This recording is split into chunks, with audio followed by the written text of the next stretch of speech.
የዘመኑ ወጣት እንዲህ ይላል አይደል? ቤተክርስቲያን ለምን የማትመጣው ለምን ጉባኤ የማትማረው ሲባል ለጓደኛው ሲያወራው ምን ይለዋል? ይኸውልህ ምን አለ መሰለህ ብዙ በተማርክ ቁጥር ብዙ ታውቃለህ፣ ብዙ ባወቅክ ቁጥር ደግሞ ይፈረድብሃል። ስለዚህ ገብቶሃል፣ ራቅ ብሎ መከተሉ ነው የሚሻለው እግዚአብሔርን ይላል ማለት መስሏል። ሞኙ በአይምሮ ጠባይ ይፈርዳል ደግሞ እግዚአብሔር። አልሰማም ብትል አንደኛ ባለመስማት ይፈርዳል አንድ፣ ምክንያቱም ተንኮል ነው አቅደን የቀረው። ሁለተኛ ደግሞ ይሄንን እንኳን ባትማር አይምሮ ጠባይ መልካም እንድትሰራ ያስገድዳል። ሰው እንዳይሰርቅ የግድ መጽሐፍ ቅዱስ መማር አይጠበቅበትም።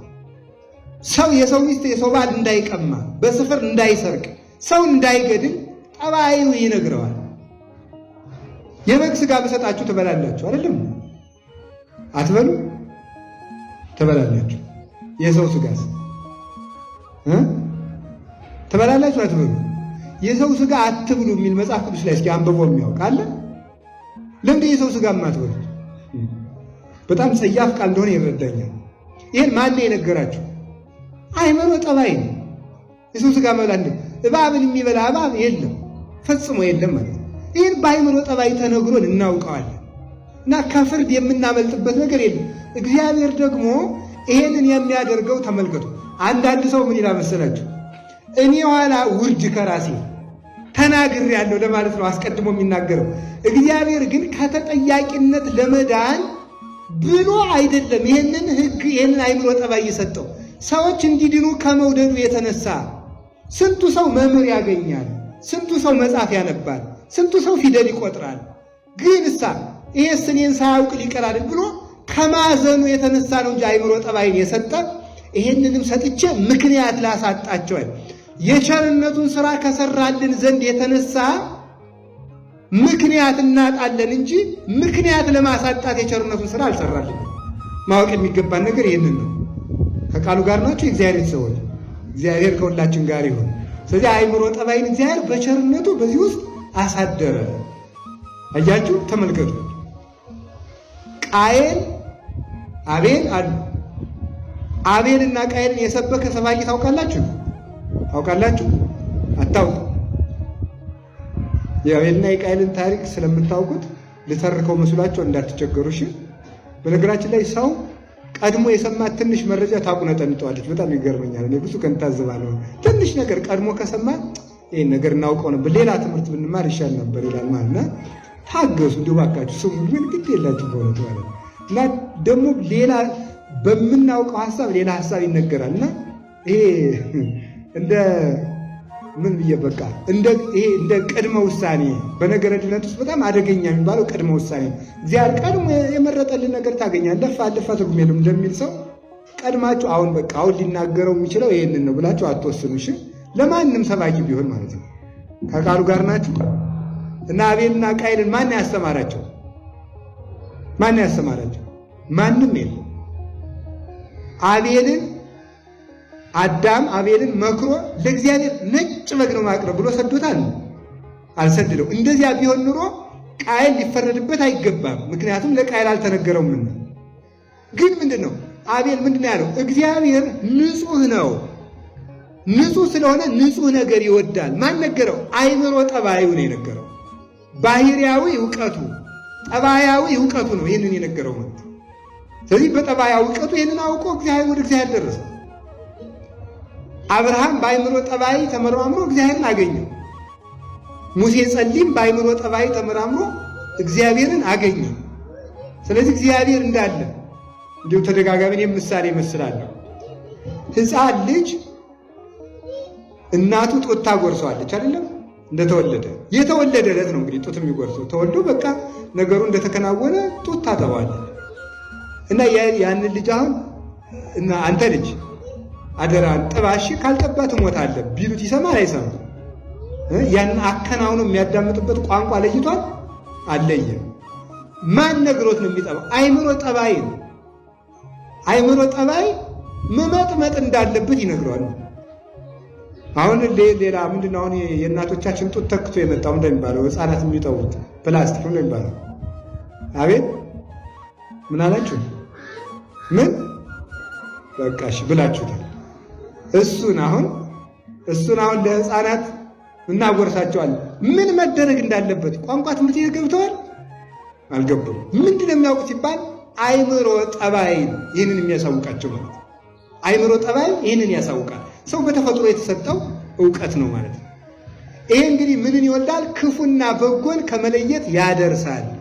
ክፉና በጎን ከመለየት ያደርሳል። ከዚያ ምንድን ነው የሚለው? በዚህ እውቀት የተነሳ ሰዎች ክፉና በጎን ይለያሉና ይላል። በኋላ ሊቁ ሲናገር ይሄን ምን ይናገራል? እለይ ወለእለሰ ገደፍወ ለዝንቱ አእምሮ ወናሁ ነቢይ ይሳለቅ ላዕሌሆሙ እንዘይብል ሰብእሰ እንዘ ክቡር ውእቱ ኢያእመረ ወኮነ ከመ እንስሳ ዘአልቦ ልብ ይላል። ማር ይስሐቅ ነው የሚናገረው። ስለዚህ ይህንን አእምሮ ጠባያቸውን ላበላሹ እንደ ሰው ተፈጥረው እንደ እንስሳ ለሚያስቡ እንደ ሰው ተፈጥሮ ልብ እንደሌለው አውሬ ለሚያስቡ ለነዚህ ሰዎች ግን አለ አእምሮ ጠባያቸውን በአግባቡ ባለመጠቀማቸው ነቢዩ እንዲህ እያለ ይሳለቅባቸዋል ይላል ማር ይስሐቅ። ምን እያለ? ሰብእሰ እንዘ ክቡር ውእቱ ኢያእመረ፣ ሰው ክቡር ነበር አላወቀም። ልብ እንደሌላቸው እንደ እንስሳት ሆነ። እዝራ ደግሞ ይህንን አብልጦ እና ሰሎሞን አሉ እንስሳት ይሄይሱነ፣ እንዲያውም እንስሳት ከኛ የተሻሉ ናቸው። ምክንያቱም እንስሳት ይሄ ምንድን ነው? ሳር ባየ ጊዜ በሬ የሚያስኬደ ከሆነ በሌላ ዙሮ ይበላዋል እንጂ ሂዶ ገደል ለሳር ሁሉ አይገባም። ምናልባት ሳያውቀው መሬቱ ደልዳላ መስሎት ቁሞበት መሬቱ ከካደው ነው እንጂ ገደል ሆኖ ከገደሉ ገብቶ ሳር የሚበላ ከብት የለም። በዚያውስ ላይ ደግሞ ሰው ግን የሚጎዳውን ስራ ሆን ብሎ ይሰራል። የሚጎዳውን ስራ ሰምታችሁ ታታውቁ? ሰው ከገሌ ጋር ታረቅ ስትሉ ምንድን ነው የሚለው? እኔ አልታረቅም። ኧረ እባክህ ታረቅ። አልታረቅ። ለምን አታረቅ? የፈለገ ይሁን አልታረቅ። ለምን አታረቅ? እንጦሮጦስ ይብላኝ እንጂ አልታረቅ። ለምን እንጦሮጦስ ሊበላችሁ? ሰው እንዲህ አይነት የሚጎዳውን ስራ እንዴት ይሰራል? ሆን ብሎ ማለት እንደ ውሻ ማለት ነው። ውሻ ቁስሉ የውሻ ምላሱ ቀዝቃዛ ነው እና በጣም ቀዝቃዛ ስለሆነ ምን ያደርጋል? ቁስሉ ሲበላው ምን ያደርገዋል? በምላሱ ይልሰዋል። ለምንድን ነው? ምላሱ ቀዝቃዛ ስለሆነ እንዲያቀዘቅዝልህ ነው። ግን አያጅሌ ምን መሰላቸው? ቁስሉን ሲልሰው እያደማ ቁስሉን ምን እያደረገው ነው? እያሰፋው ነው ማለት። ጅል ሰው በገዛ አፉ የገዛ ቁስሉን ያሰፋል። በገዛ ተግባሩ የነፍሱንም የሥጋውንም ቁስል እያሰፋው ይሄዳል።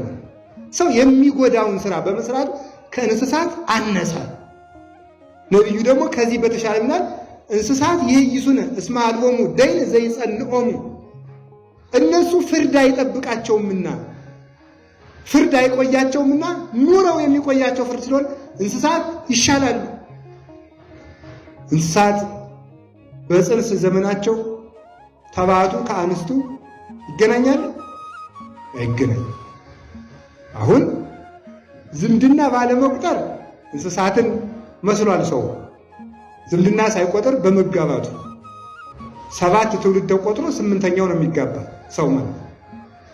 እንደገና ደግሞ አንዲት ላም ምን ነው የሚባለው? ክበድ ሆነች ነው የሚባለው አይደለም? በዚያ ወራት በቃ ከዚያ ወዲያ ምንም አይነት ተባት ከብት ወደ እሷ የሚሄድ የለም። ሰው ግን ይህንን ሕግ ይጥሳል፣ ስርዓት ያፈርሳል። ከእንስሳት ይችላል። አንዱን እንስሳ የሚበላ ሌላ እንስሳ የለም። አንዱን እንስሳ የሚበላ ሌላ አውሬ ግን ይላል። ይህ ከተፈጥሯቸው ውጭ ነው። አውሬው በአውሬነት ስለተፈጠረ። ስለዚህ ነቢዩ እንዲህ ብሎ ይሳለቅባቸዋል። ለምን? አእምሮ ጠባያቸውን አጥተው ለራሳቸው ከሚጠቅማቸው ስራ ዳተኞች ሆነው ለራሳቸው የማይጠቅማቸውን ስራ ተሽቀዳድመው ይሰሩታልና። አሁን ለምሳሌ ምንድን ነው የሚለው? ኩን ፍጡነ ለሰሚ ወጉንዱየ ለነቢብ ይላል ያዕቆብ ምዕራፍ 1 ቁጥር 19። ለመስማት የፈጠንክ ለመናገር የዘገየህ ሁን። ገልብጡት። አሁን እንዴት ነው? አሁን ሰው እንዴት ነው? እስኪ ነገር በሞት ይባል። በጣም ምንም አይሰማ፣ በጣም ብዙ ይናገራል። ምንም የማይሰማው እኮ ማለት ምንም መማር አይፈልግም፣ ብዙ ማስተማር ይፈልጋል። እንደው ግሩም እኮ ነው ማምለክ። ዘላይለ ነፍሱ ይኤብስ ለመኑ ይሄረ ይከውን አለ ሲራክ። ለራሱ ንፉግ የሆነ ሰው ለሰው ማለጋስ አደረገው። ለሰውነቱ ያላስተማራትን ሰው ለሰው ነፍስ ማስተማርን ማን ነገረው? እንዲህ ያለ ሰው ነው እንግዲህ ችግር የበዛውና የሚያጠፋንን አብዝተን እንሰራዋለን። መጽሐፍ